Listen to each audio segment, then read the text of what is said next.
আজ নারকেল দিয়ে ঘুগনি বানাবো। প্রেসার কুকারে ভিজানো মটরটা দিয়ে দিব, ভালো করে ধুয়ে রেখেছি। মটরটা দিয়ে দেব, লবণ দিয়ে দেব, দিয়ে ঢাকনা দিয়ে দেব, দিয়ে দুটো সিটি হয়ে গেছে। এবার কেটে রাখা আলু দিয়ে দেব,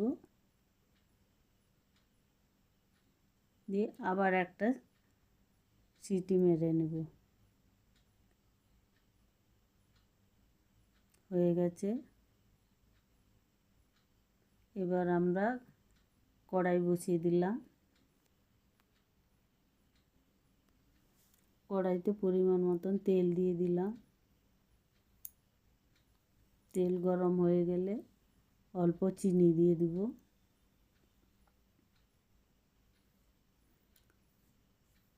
এরপরে আমরা শুকনো লঙ্কা, তেজপাতা, গোটা গরম মশলা ফোড়নের জন্য দিয়ে দেব। একটু নেড়ে নিব।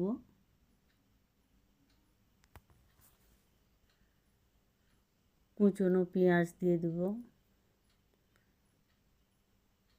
কুচনো পেঁয়াজ দিয়ে ভালো করে আবার নেড়ে নেব। দিয়ে রসুন বাটা দিয়ে দেব, আদা বাটা দিয়ে দেব, পেঁয়াজ বাটা দিয়ে আবার একটু কষিয়ে নেব ভালো করে। এই দেখুন মশলাটাকে ভালো করে কষিয়ে নিয়েছি। এরপরে দিয়ে দেবো হলুদের গুঁড়ো, লঙ্কার গুঁড়ো, স্বাদ অনুযায়ী লবণ দিয়ে দেব, দিয়ে ভালো করে কষিয়ে নেব। এরপরে দিয়ে দেবো কুচানো টমেটো, এবার কুচানো নারকেল কুচি, এবার অল্প জল দিয়ে ভালো করে মশলাটাকে কষিয়ে নেব।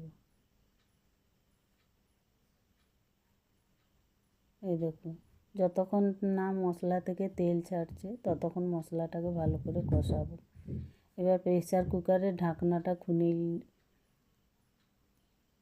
ওই সেদ্ধ করা মটর আলুটি দিয়ে দিব। এরা আবার একটু কষিয়ে নিব। এরপরে জল দিয়ে দিব। একটু এই দেখুন ফুটছে। এবার গরম মশলা দিয়ে দেব।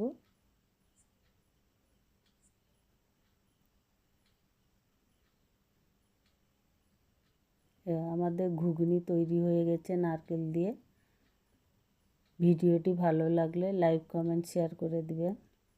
এই দেখুন আমাদের ঘুগনি রেডি হয়ে গেছে।